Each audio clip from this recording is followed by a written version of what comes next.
أعوذ بالله من الشيطان الرجيم بسم الله الرحمن الرحيم وعد الله الذين آمنوا وعملوا الصالحات ليستخلفنهم في الأرض صدق الله مولانا العظيم وبلغنا رسوله النبي الأمين المبين المختار الكريم ونحن على ذلك لمن الشاهدين والشاكرين والحمد لله رب العالمين إن التيا ريح الصبا يوما إلى أرض الحرم بلغ سلامي روضة فيها النبي المحترم لخمسة عطفي بها حق الوباء الحاتمة المصطفى والمرتضى ومناهما والفاطمة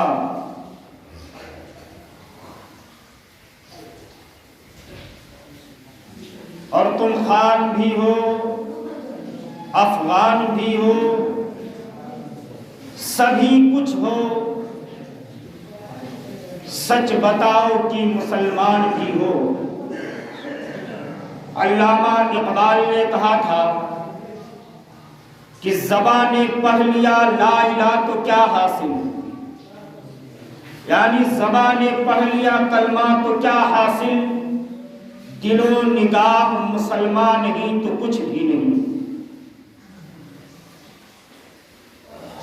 دل و نگاہ مسلمان نہیں تو کچھ بھی نہیں۔ آئیے ہم اور آپ سب سے پہلے نبی اور آل نبی پر درود پاک پڑھیں۔ اللہم صلی علی محمد وعلی آل محمد وبارک وسلم۔ صلاۃ و سلام علیک یا رسول اللہ، صلاۃ و سلام علیک یا حبیب اللہ صلی اللہ تعالی علیہ وسلم۔ سب سے پہلے تمام تعریفیں، ساری حمد و ثنا اس خالق اکبر کے لیے کہ جس رب نے ساری کائنات کو وجود بخشی، لاکھوں درود کروڑوں سلام اس محبوب رب العالمین کے لیے کہ جس کی زندگی، جس کا اسوہ حسنہ ہمارے لیے نمونہ عمل ہے۔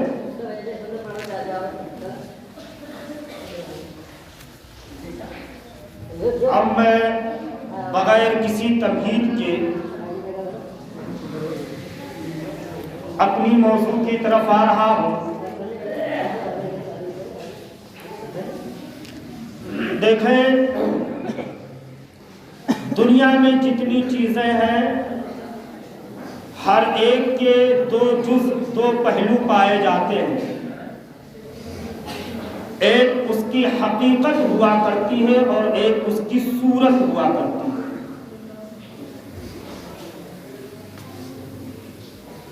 چیزوں کے دو پہلو ہوتے ہیں، ایک صورت اور ایک حقیقت۔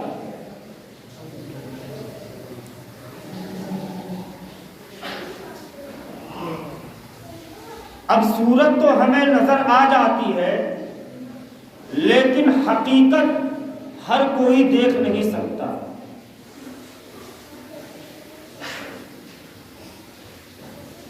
جیسے بلب ہوتا ہے تو یہ تو نظر آ رہا ہے، گول گول ہے، وہ ہمیں اس کی صورت نظر آ رہی ہے، لیکن اس کے اندر جو حقیقت ہے، اس کا کرنٹ، اس کی روشنی، وہ ہمیں محسوس تو ہو رہا ہے لیکن نظر نہیں آتا کہ یہ کرنٹ ہوتا کیسے ہے۔ آپ ہمیں دیکھ رہے ہیں، یہ ہماری حقیقت نہیں ہے، یہ ہماری صورت ہے کہ جسم ہے، گوشت پوست، کھال ہڈی اور چمڑے کا ایک سانچہ ہے، ایک جسم ہے، لیکن حقیقت اس کے اندر روح ہے، جبکہ آپ ہماری حقیقت دیکھ ہی نہیں سکتے۔ حقیقت جسم کے اندر روح ہے۔ اگر مثال دیا جائے تو بہت ساری چیزیں مثال پر آج مل جائیں گی، لیکن آؤ حضرت علی رضی اللہ تعالیٰ عنہ کے ایک فرمان کو سنتے ہیں حضرت علی رضی اللہ تعالیٰ عنہ فرماتے ہیں کہ ایمان کی بنیاد، ایمان کی اساس 4 چیزوں پر۔ میں نے اسلام کی بنیاد نہیں کہا ہے، ایمان کی بنیاد کہا ہے۔ اسلام کی بنیاد تو 5 چیزوں پر ہے، لیکن ایمان کی بنیاد 4 چیزوں پر۔ کس نے بیان کیا؟ حضرت علی نے، اور فرماتے ہیں کہ جب تک تم اپنے اندر وہ 4 چیزیں نہیں پیدا کرو گے، ایمان کی حقیقت سے لطف اندوز نہیں ہو سکتے۔ تمہارا دل حقیقی ایمان سے لبریز نہیں ہو سکتا جب تک تم اپنے اندر وہ 4 چیزیں نہ پیدا کرو۔ اب وہ 4 چیزیں کیا ہیں؟ تو حضرت علی فرماتے ہیں کہ نمبر 1 پر ہے صبر۔ یاد کریں، نمبر 1 صبر، نمبر 2 یقین، اور تیسرے نمبر پر مجاہدہ، اور چوتھے نمبر پر عدل ہے۔ صبر، یقین، مجاہدہ اور عدل۔ حضرت علی فرماتے ہیں کہ تم حقیقت ایمان سے اپنے دل کو لبریز کرنا چاہتے ہو تو اپنے اندر یہ 4 چیزیں پیدا کرو۔ سب سے پہلے ہے صبر۔ اب صبر کسے کہتے ہیں؟ بعض اوقات ہم یہ سمجھتے ہیں کہ کوئی ہمیں ستا رہا ہو، ہم اسے برداشت کریں، یہ صبر ہے۔ کوئی ہم پر ظلم کرے، ہم اسے برداشت کرتے رہیں، یہ صبر کہلاتا ہے۔ لیکن سنو، حضرت علی یہاں پر صبر کے کچھ اور معنی لے کر کے آئے۔ حضرت علی یہاں کہنا چاہتے ہیں صبر کے معنی ہے جم جانا، صبر کے معنی ٹھہرنا ہے، کیونکہ اللہ تبارک و تعالیٰ فرماتا ہے وَاصْبِرْ نَفْسَكَ مَعَ الَّذِينَ يَدْعُونَ رَبَّهُمْ بِالْغَدَاةِ وَالْعَشِيِّ۔ ترجمہ کیا ہوتا ہے؟ رب فرماتا ہے کہ اے لوگوں، تم ان کی صحبت میں جا کر جم جاؤ جو صبح و شام اپنے رب کو یاد کیا کرتے ہیں۔ آج ہم ان لوگوں کے صحبت میں جا کر جمتے ہیں؟ ہرگز نہیں۔ ہم تو اللہ والوں کے در پر جب گئے تو بس یوں بوسہ لیا اور واپس آ گئے، لیکن نہیں، ہم اللہ والوں کے صحبت میں جا کر کے جم جائیں، ٹھہر جائیں۔ کبھی آپ نے سنا ہوگا کہ در نبی پر پڑا رہوں گا، پڑے ہی رہنے سے کام ہوگا، کبھی تو قسمت کھلے گی میری، کبھی تو میرا سلام ہوگا۔ یہ نہیں ہے کہ در نبی سے پر جا کے بھاگ آؤں گا، در نبی پر پڑا رہوں گا۔ پڑا رہوں گا کب تک؟ اس وقت تک پڑے رہو اللہ والوں کی صحبت میں جب تک جو یقین، جو ایمان ان کے سینے میں موجود ہے وہ ادھر سے ٹرانسفر ہو کر کے تمہارے سینے میں نہ آ جائے، تب تک ان کی صحبت اختیار کرتے رہو۔ تو آج ضرورت ہے کہ ہم اللہ والوں کو تلاش کریں، کون نیک لوگ ہیں، کون پرہیزگار لوگ ہیں جو صبح شام اپنے رب کو یاد کرتے ہیں، جو ہر وقت اللہ کی یاد میں اپنے دل کو محو رکھتے ہیں۔ ہم انہیں تلاش کریں، پھر ان کی صحبت میں بیٹھیں۔ جب ہم ان کی صحبت میں بیٹھیں گے، ان کے پاس ہوں گے، وہ کچھ بھی نہ بولیں گے، لیکن جو یقین، جو ایمان ان کے سینے میں ہے، جب ہم ان کی صحبت اختیار کریں گے تو اللہ تعالیٰ وہ یقین، وہ ایمان ہمیں بھی عطا فرما دے۔ اب اللہ تبارک و تعالیٰ 24واں پارہ میں ارشاد فرماتا ہے ان الذین قالوا ربنا اللہ ثم استقاموا، وہ لوگ جنہوں نے اس بات کا اقرار کیا کہ اللہ ہمارا رب ہے۔ آج ہم اللہ کو اپنا رب مانتے ہیں نا۔ رب کے معنی کیا ہے؟ رب کے معنی پالنے والا، رب کے معنی پالنے والا۔ آج ہم اللہ کو اپنا رب مانتے ہیں لیکن یقین نہیں کرتے۔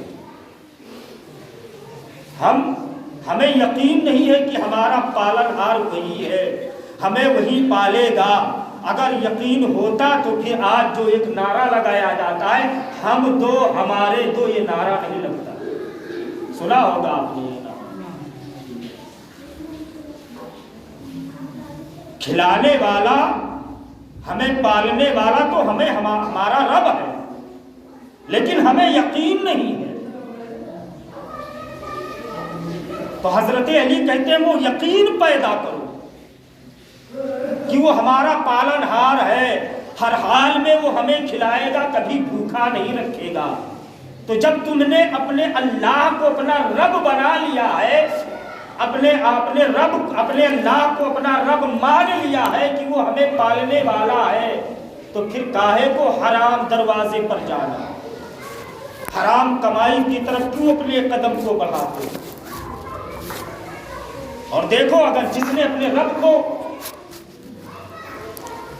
اپنے اللہ کو رب مان لیا اور اس بات پر وہ جمے رہ گئے، اس بات پر وہ ڈٹے رہ گئے، ثم استقاموا، تو اب اس کے لیے ہوگا کیا؟ تو اللہ تعالیٰ فرماتا ہے تتنزل علیہم الملائکہ، اس کے لیے آسمان سے فرشتے نازل۔ سبحان اللہ۔ کون؟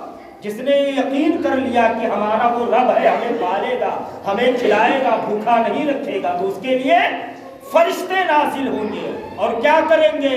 آ کر کہیں گے اللہ تخافوا ولا تحزنوا، خوف نہ کرو، غم نہ کرو، بلکہ اللہ تخافوا ولا تحزنوا وابشروا بالجنۃ التي کنتم توعدون، بلکہ اس نعمت کے لیے خوشی مناؤ، اس جنت کے لیے خوشی مناؤ جس کے لیے اللہ تعالیٰ نے تم سے وعدہ فرمایا۔ فرشتے کہیں گے خوف نہ کرو، غم نہ کرو، یہ ٹکلا، یہ یوگی مودی تمہارا کچھ نہیں کر سکتے۔ پھر فرمایا نحن اولیاؤکم فی الحیات الدنیا وفی الآخرہ۔ کون کہیں گے؟ فرشتے تم سے کہیں گے، کیا کہیں گے؟ نحن اولیاؤکم فی الحیات الدنیا وفی الآخرہ، ہم تمہارے دوست ہیں دنیا میں بھی اور آخرت میں۔ تو بتائیے جن کے دوست فرشتے ہو جائیں، جن کے دوست فرشتے ہو جائیں دنیا میں بھی اور آخرت میں بھی، تو پھر اسے کسی چیز کا خوف اور ڈر رہے گا؟ نہیں رہے گا۔ تو حضرت علی فرماتے ہیں کہ ان لوگوں کی صحبت میں جا کر جم جاؤ جو صبح و شام اپنے رب کو یاد کرتے ہیں۔ تو سب سے پہلا، اگر تم اپنے دل کو حقیقت ایمان سے لبریز کرنا چاہتے ہو تو اپنے اندر یہ صفت یعنی صبر اختیار کرو۔ اور دوسرا ہے یقین۔ آدمی جمے گا کب؟ جب یقین ہوگا تب جمے گا کسی بات پر۔ آج ہم اللہ اور اس کے رسول کی کسی بات پر جمتے نہیں ہیں، وجہ کیا ہے؟ وجہ یہی ہے کہ ہمیں آج اللہ اور اس کے رسول کی کسی بات پر یقین نہیں رہا، اور جب یقین ہو جائے گا تو ہم اس کی باتوں پر بالکل جم جائیں گے، ٹھہر جائیں گے۔ دیکھیں آپ اگر کوئی بزنس کرنا چاہتے ہیں اور اگر آپ کو یہ یقین ہے 100 کے 100% کہ اس بزنس میں مجھے کامیابی ملے گی ہی ملے گی، تو پھر اگر ایک دن نقصان ہو جائے تو کیا آپ چھوڑ کر کے بھاگ جاتے ہیں؟ نہیں، کیونکہ آپ کو یقین ہے کہ مجھے کامیابی ملے گی تو برداشت کر رہے ہیں۔ ایک دن نقصان ہوا برداشت کر رہے ہیں، دوسرے دن نقصان ہوا پھر برداشت، تیسرے دن برداشت، نقصان ہو رہا ہے برداشت کر رہے ہیں۔ کیوں؟ کیونکہ آپ کو یقین ہے کہ مجھے اس بزنس میں کامیابی حاصل ہوگی، ایک نہ ایک دن میں کامیاب ہوں گا، تو آپ کو یقین ہے تو آپ جمے رہ گئے۔ لیکن اگر دل میں ذرا سا بھی دل شفتر رہا، دل دھک دھکایا کہ پتہ نہیں کامیابی ملے گی یا نہیں ملے گی، تو بس آپ کا دل تو یہی کہتا ہے کہ آج پہلا دن ہے، 1000 نقصان ہوا ہے، چھوڑو اس کام کو، چلو دوسرا کام تلاش کرتے ہیں۔ آج ایک ہی 1000 نقصان ہوا ہے، کل کہیں 2 لاکھ کا نقصان نہ ہو جائے۔ تو آپ اس بزنس میں کب ٹکتے ہیں؟ جب آپ کو یقین ہوتا ہے۔ اسی طرح سے آپ اللہ اور اس کے رسول کی باتوں پر یقین کر لیں تو پھر آپ ٹھہر جائیں گے، جم جائیں گے۔ حضرت عمار ابن یاسر رضی اللہ تعالیٰ صحابی رسول ہیں۔ حضرت عمار کی نظروں کے سامنے ابو جہل نے ان کے والدین کو، ان کے ماں باپ کو شہید کیا، اور دردناک شہادت، دردناک شہادت۔ حضرت عمار کو ایک پلر میں باندھا، ایک کھمبے میں باندھا، اور حضرت یاسر کو ایک کھمبے میں باندھا، اور ان کی ماں حضرت سمیہ کو زمین پر باندھ کر کے لٹا دیا۔ باپ اور بیٹے کھمبے سے بندھے ہوئے اور ماں زمین پر بندھی ہوئی لیٹی ہے۔ اب ابو جہل پہنچا، ہاتھ میں خنجر ہے، اور اس نے کہا اے سمیہ، یہ سمیہ کون ہے؟ اسلام میں سب سے پہلے شہید ہونے والی عورت کا نام حضرت سمیہ ہے۔ سب سے پہلے اسلام میں شہادت انہی کو حاصل ہوئی، حضرت سمیہ کو۔ حضرت سمیہ کے پاس ابو جہل پہنچا اور کہنے لگا کہ اے سمیہ، تم یہ کہہ دو کہ محمد کا خدا معاذ اللہ رب العالمین جھوٹا ہے تو میں تمہیں چھوڑ دوں گا۔ بہت جد و جہد کی، لیکن حضرت سمیہ نے نہیں کہا۔ کیا کہلوا رہا تھا کہ کہو محمد کا خدا جھوٹا ہے۔ جب تنگ آ گیا، نہ کہلوا سکا، تو پھر کہا کہ اچھا یہی کہہ دو کہ ہمارا خدا بھی سچا ہے۔ چلو محمد کا خدا سچا ہے، لیکن ہمارا بھی خدا سچا ہے۔ جس خدا 360 خداؤں کی میں پوجا کرتا ہوں، ان کی عبادت کرتا ہوں، کہہ دو کہ وہ بھی سچے ہیں۔ جس طرح محمد کا خدا سچا ہے، اسی طرح ہمارے خدا بھی سچے ہیں۔ جب حضرت سمیہ نے اتنا سنا تو حضرت سمیہ نے ابو جہل کے منہ پر تھوک دیا۔ اب اسے اور غصہ آ گیا ابو جہل کو۔ اس کے ہاتھ میں خنجر تھا، اس نے وہ خنجر حضرت سمیہ کی شرمگاہ پر مار دیا اور آپ شہید ہو گئے۔ اس کے بعد وہاں سے پلٹا، حضرت یاسر عمار کے والد گرامی کھمبے کے پیچھے رسی لے کر کے گیا اور گلا کس کر کے کھینچ دیا۔ آپ کی آنکھ اور زبان باہر آ گئی، آپ شہید ہو گئے۔ ذرا سوچئے کہ جس باپ بیٹے کے سامنے باپ اور ماں کا قتل کیا گیا ہو، انہیں شہید کیا گیا ہو، کتنا تڑپے ہوں گے حضرت عمار۔ لیکن حضور صلی اللہ تعالی علیہ وسلم نے فرمایا اے عمار صبر کرو۔ نبی نے فرمایا کس سے؟ حضرت عمار سے فرمایا اے عمار صبر کرو، ان قریب میں تمہارے باپ یاسر کو اور تمہاری ماں سمیہ کو جنت کے باغات میں ٹہلتے ہوئے دیکھ رہا ہوں۔ جب حضرت عمار نے یہ سنا تو انہوں نے صبر کیا اور وہ جم گئے۔ کیوں جم گئے؟ کیونکہ انہیں حضور کی باتوں پر یقین تھا، حضور کی باتوں پر یقین ہو گیا کہ جو ہمارے آقا صلی اللہ تعالی علیہ وسلم فرما رہے ہیں وہ سچ ہے، حقیقت۔ وہ ٹھہر گئے، جم گئے، حضور کی باتوں پر یقین کر لیا۔ تو آپ اللہ اور اس کی باتوں پر جب بھی اللہ اور اس کے رسول کی کوئی بات آپ تک پہنچے تو آپ اسے یقین کریں اور اپنے دل میں ٹھان لیں کہ یہی حقیقت ہے۔ تو حضرت علی فرماتے ہیں کہ تم اگر لذت ایمان سے اپنے دل کو لبریز کرنا چاہتے ہو تو اپنے دل میں صبر پیدا کرو اور یقین پیدا کرو۔